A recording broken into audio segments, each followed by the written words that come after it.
There's an old saying that loose lips sink ships. Sometimes the best way to resolve a problem or a situation is to wait it out. The problem we humans have is that we are so busy trying to push the situation to get the problem behind us that we lose sight of what's right in front of us. After 3 years of marriage, my loving wife had filed for a divorce while I was on a 2-week run in the farthest corner of the company's sales territory. We sold computers to set up to run certain lines of equipment. I was one of the few that could also install them. As a result, I had been sent in to set 3 new installments up. In the divorce petition was the reason why she had filed. According to a third-party statement, I was having an ongoing affair with her father's secretary. It was humorous because his secretary worked at his state capitol office. That was 275 miles roughly from where we lived in Jackson, Missouri. It made it sound like I was taking 2 days a week to travel to the capital to stay overnight in a hotel and drive back the next day. Upon my first day back, I was fired. No reason was given, but I was paid what was due according to the state's labor laws. I believed but could not prove it was because of what was being claimed by my wife in her divorce petition. My boss and my wife's family were members of the same community church. I smelled a setup. I had only met my father-in-law's secretary once, and that was during our formal engagement party. She had tried to come on to me, and I had shut her down. Someone had seen the chance for advantage and went for it. The question was who and why now. Rachel's father was more of a follower than a man who could stand on his own. He got into politics only when his father had decided to retire. His great-grandfather, a career politician, had known when the interstate was going to be built and had bought the land around it all throughout the state. He had one rule. He only leased the land for development. When the lease ran out, the improvements torn down ready for new development. The family ended up using some to develop their own in chain and bought other businesses. When he died, the family was super rich as a result and had continued on as he did. It was almost like a golden parachute for the whole family. He had won the seat in a landslide and had kept it ever since. It hadn't even been a week since I had been served in here. We were standing before Judge Donald McDonald. I had not even hired a lawyer and was sleeping at a friend's place until I got back on my feet. My wife's lawyer, a well-known feminist who was from state capitol, wanted to get the court moving towards the divorce. Even to the judge, this just seemed to be rushed, and he wondered why. He was hoping to find something that would slow down the plaintiff's rush for judgment. It gave us both reasons for wanting to slow things down. What had stuck out right away was that my wife's lawyer had scheduled the first appointment before the judge the same day she filed. I listened with interest to what she had to say in her opening statement. The judge then asked me what I had to say. Your Honor, 2 things have happened. First of all, we are all here before you because of hearsay. There is no proof. As for my wife Rachel and I, as far as I knew, everything was fine. I said. Secondly, I believe it's primarily because my wife Rachel is about to come into the rest of her family trust. Under state law, when that happens, I automatically would be entitled to half if we got divorced. How soon is that going to happen? The judge asked. On her 25th birthday, which in less than 6 months away, I said. The judge picked up the petition and read the complaint through in full for the first time. After pausing for a few, he said, Mr. Richards, do you have anything further to add? Only that my former boss is my wife's father's best friend. They, like my wife and I, are members of the same church. When I returned from my last sales trip, I was terminated, and no reason was given. I explained. I request that my wife be forced to pay my lost wages until this is resolved. Her current trust is worth $10 million and is still being controlled by her father. On her next birthday, she gets full access to the rest, which will bring the total amount up to $100 million. At that time, according to the way the trust was set up, her father also loses his control over it. The judge turned to the feminist lawyer and asked, Do you wish to dispute the facts that were just explained to me, Ms. Livingston? No, Your Honor, that's why I filed, because the wife feels that there is no way they as a couple can work their differences out. Ms. Livingston explained. The judge saw me smiling. Any further thoughts, Mr. Richards? Only one, Your Honor, I said. My wife is 6 weeks pregnant with our first child, and I think that she is being influenced by others because of my point of view. Having perked the judge's interest, he said, Explain further, please. My wife's family and friends are all politically aligned with one party's point of view. I am an independent with more of a conservative point of view, I said. I feel her extended family are afraid that I am going to expose our unborn child to my point of view. With the political environment we are living with, the fact that hearsay is being used implies that this may be the very cause. There's no proof of that, Your Honor, Ms. Livingston said with excitement. You can't allow hearsay to be used in court. The judge looked at me with a big smile, then turned to my wife's lawyer. You're right, Ms. Livingston, we can't accept hearsay. That is why you're going to get the lady who provided the statement to appear before me, so she can give the names of the party and their legal addresses who claim to witness these things happening. I want them so I can subpoena them, so they can testify before me in court, the judge said in anger. And since Mr. Richards, as you have pointed out, has been evicted from his own house and fired, because of those same influences that started this, I'm ordering Mrs. Richards to pay him $5,000 a month temporary support. Retroactive from the day this was filed before the court, so his first payment is due. Your Honor, you can't do this, Ms. Livingston said. The witness lives and works in the Capitol. Was your client's husband allowed to get anything out of the house? Did his wife confront him with the accusation? Judge Donald asked. No, Your Honor, to both questions, she replied. This statement was just recently obtained. By whom? You acted just like a politician, saw a chance to earn $1 and take advantage of a situation to affect the outcome. Judge McDonald said firmly. Come back and hear again, Ms. Livingston, with a divorce that appears to be over the difference of views of those outsides of the family itself, and I will hold you in contempt. Do you understand? Yes, Your Honor, she said meekly. Ms. Livingston, in my court, I expect both parties to physically present, so have her here the next time you appear. One more question, who is paying your bill? The judge asked. John Brownstone, she answered. The local representative for the State House, the judge said, who spends 90% of his time at the state capitol. Yes, Your Honor, I said. He's my father-in-law. How do you get along? The judge asked. We tolerate each other, I said. When he starts talking about making the country a socialist country, I leave the room. We both know each other's views, and I see his conduct as trying to put a wedge between my wife and I. So, you haven't talked to your wife since you have been served? The judge said. No, Your Honor. I did swing by the house to talk to her, but learned from the security hired by her father to watch the place that she was out of town and that the locks had been changed. She has either changed her phone number or blocked me. Ms. Livingston, where is Mrs. Richards currently residing? The judge asked. In the Capitol, with her father. Ms. Livingston responded. I see this is looking more and more like a hit job to me. Looks like Mr. Richards' view of things is exactly what is happening. I expect you both to appear before me a week from today at 9 a.m. The court is adjourned. The judge said. I showed up in court with a lawyer this time. I could see my wife Rachel sitting beside Ms. Livingston and a lady I did not know. After taking the bench, Judge Donald McDonald went right to work. Ms. Livingston, has the defendant being paid the court-ordered alimony? The judge asked.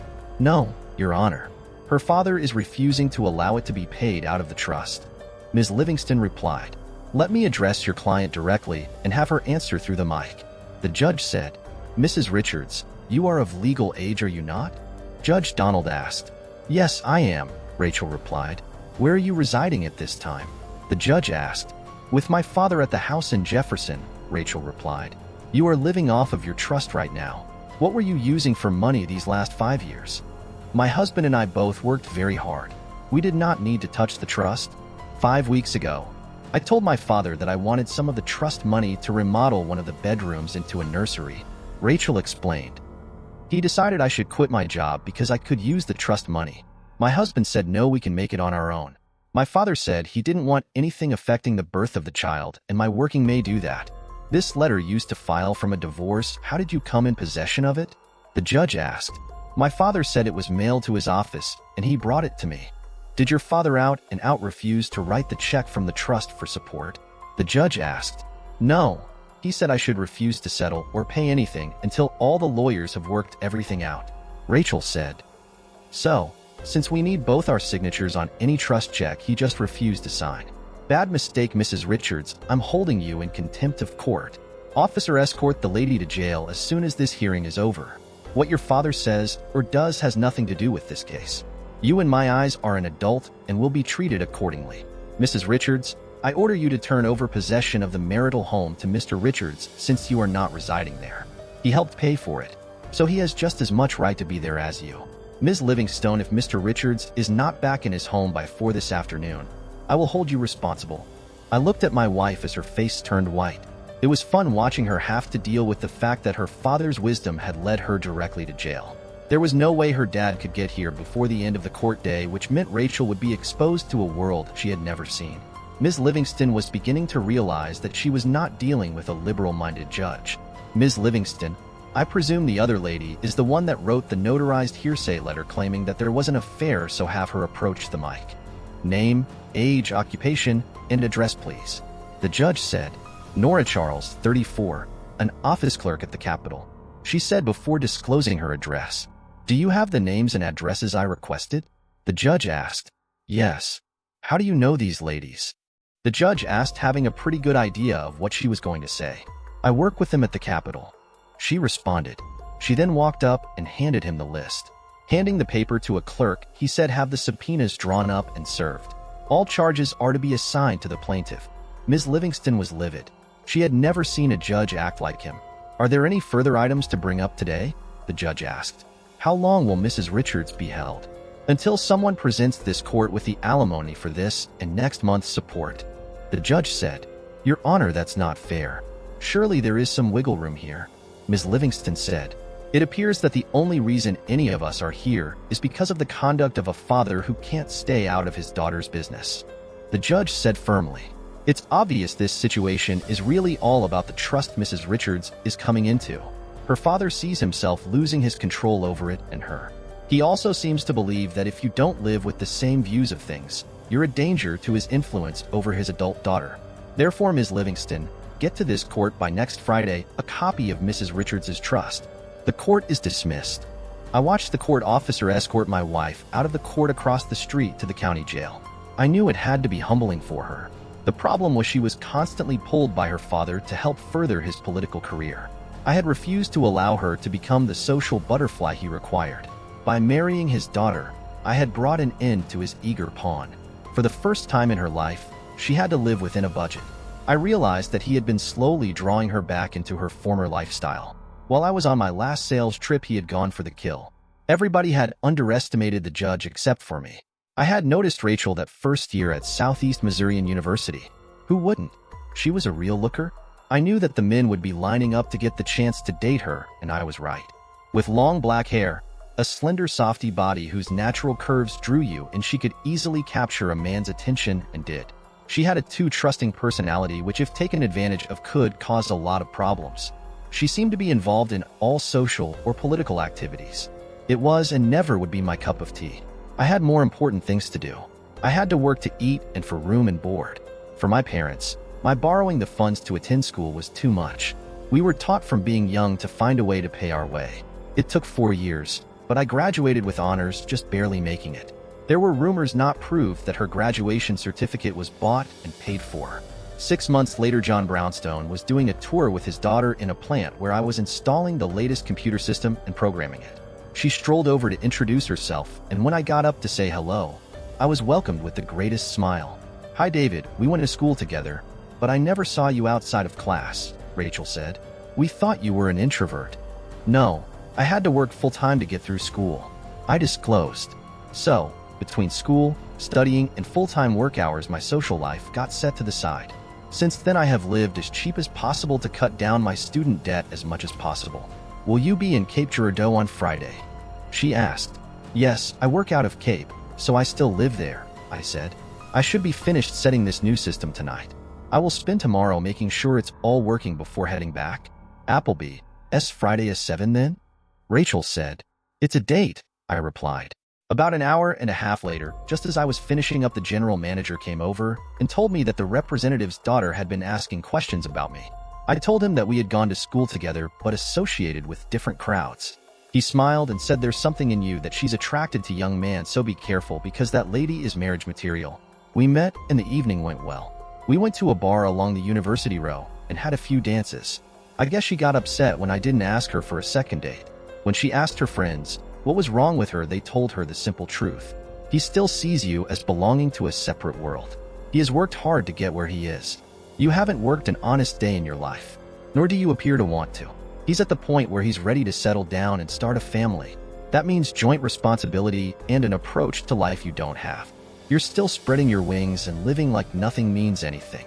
It had upset her family when she took a job, got an apartment, and started living in the real world like everyone else. It didn't take long for her to realize that she had no clue about how the real world worked. For Rachel, it was a life-changing experience. She was learning at her age what it was like to do the basics like cooking, dishes, and laundry. We all saw her struggle with normal things we do in life as she learned them as an adult. Some of her high-class friends dumped her as a result. They couldn't understand what she meant when she told them they needed to get off their privileged life and discover the reality of most. It had been a rough 6 months, but I had noticed she was adjusting. So, one Saturday, I saw her in the mall sitting on a bench looking sad and lost in thought. I went over and sat down beside her. "Rachel, there's a community dance being held on the fairgrounds tonight. Would you like to go with me?" I asked. "Why now?" she asked in complete surprise. "Because you now understand the world I live in and can see some of the phoniness of yours," I said. "As a result, you have grown up a lot the hard way.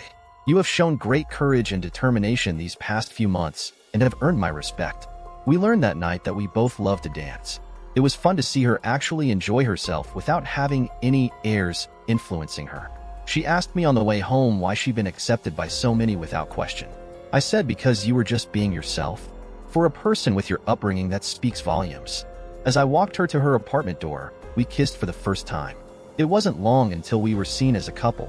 Her mother was thrilled with the changes in her daughter. It amazed her to find out that she had learned to be a pretty damn good cook. Her father was another story. He was not impressed that his daughter was becoming a well-balanced adult woman. He hated me because I would not discuss politics with him. One night, out of frustration, he went at me. His wife and daughter were shocked when I went at him, using his own arguments against him like the skilled politician he thought he was. Later, privately, Rachel's mother warned us that her husband hated to be made to look like a fool. "David, he expected you to fold because he thought you knew nothing. He was not prepared for the facts that came from your lips. He thought you were a shallow person. You proved you're not. He will hold a grudge until it forces him to try to take you down." I had learned young that power and influence earned was always respected by the one earning it. When being handed it on a silver platter, it became a tool to keep others under your control, and it became corrupted. It had been at my parents' place on Christmas Eve that I got down on my knee and presented the ring to her. Less than a year later, we were married. Her father wanted to make it the biggest event of the year. Rachel had shot that down fast. It was Monday afternoon before I went to see her. Rachel needed that time to think things out. Judge McDonald had done us all a favor by throwing her in jail. Her high and mighty father couldn't get to her now.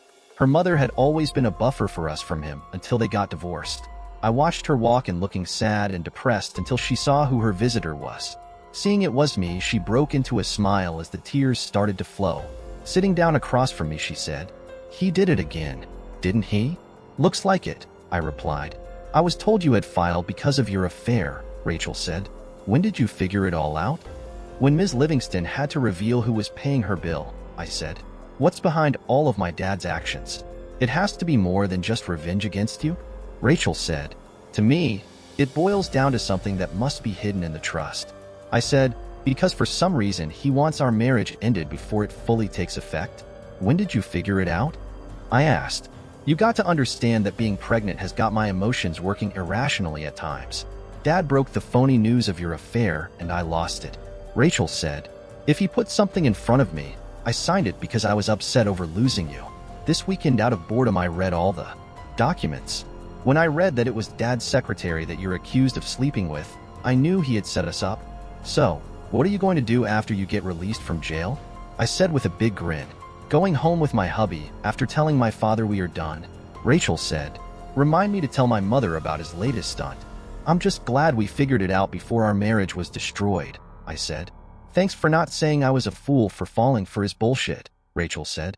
"If you were half the man you are, you still would be a better man than my father. David, always remember that I fell in love with the man you are. Don't ever change. It's you that keeps me grounded. Mom said you coming into my life made me a better and different person. She was right. My value and outlook about things have changed so much. I am so mad at myself for allowing myself to be drawn back into the bullshit." I went and visited my wife every day until Friday. We talked about everything. Rachel and I were surprised to learn that the judge did not want us sitting with our lawyers when we appeared before him this morning. The sheriff's department officer who told us said the judge does not want us identified before certain people are required to testify. As a result, my wife would be deliberately held back and would arrive late in her everyday clothing. Rachel and I walked hand in hand the Friday morning from the county jail and slid into the back of the courtroom just as Judge McDonald took his seat. "I see the three ladies who claim to have witnessed the romantic relationship of David Richards are here," the judge said. "I would like them to go stand beside him if he is here in this court." Rachel and I watched as the three ladies went over and stood beside a man sitting with her father, John Brownstone. "David Richards, will you please approach the bench?" the judge requested. The room went into shock as I stood up and joined the man the ladies had pointed out heading to the bench. When we both had almost reached him, he told us to stop. "Rachel Richards, would you come forward and identify which man is your husband?" the judge asked. Rachel came forward. Her eyes and face were smiling big time. Once she reached us, she stood beside me, taking my hand into hers. It appears that these three ladies had witnessed an affair by someone using David's name in a deliberate attempt to destroy his marriage and ruin his life, the judge said before going on. The question came to me was who would benefit from having this marriage break up? Who had the financial means to pay for it? I had to ask myself why. Those reasons were why I ordered that a copy of the trust be supplied to my office. I had a trust lawyer review it. "Stan Johnson, can you step forward and testify what you learned?" Rachel looked at me and whispered, "Do you know anything?" I whispered back, "No." Putting all the legalese into common language, there is a clause that says if Rachel Brownstone is not married by her 25th birthday, full control goes to her father until she reaches the age of 40. He said, since she is, it has legally been hers since the day she got married. Not has only the court been scammed, but it appears that Rachel has too. Stan, send a copy to the Attorney General office. Inform him of what we now know. Since John Brownstone is our state representative, it should be his office that investigates the situation to see if criminal charges should be laid." The judge said. "Does the plaintiff have something to say?" "Yes, Your Honor, I do." Rachel said. "I wish to withdraw my petition for divorce." "Granted." Judge McDonald said. "Hire Stan to get your trust legally in your hands." The court is dismissed. We watched the man claiming to be me taken in for questioning, along with her father who looked defeated. Ms. Livingston handed me the envelope containing the $10,000. "Mr. Richards, you could probably sue your father-in-law for a lot more than this," Ms. Livingston said. "I wonder how much they were all paid to try to get the divorce done." "We don't have to," Rachel said. "He has just written himself out of his grandchildren's lives forever." Dear listeners, please share your thoughts in the comments section below, and don't forget to like, share, and subscribe.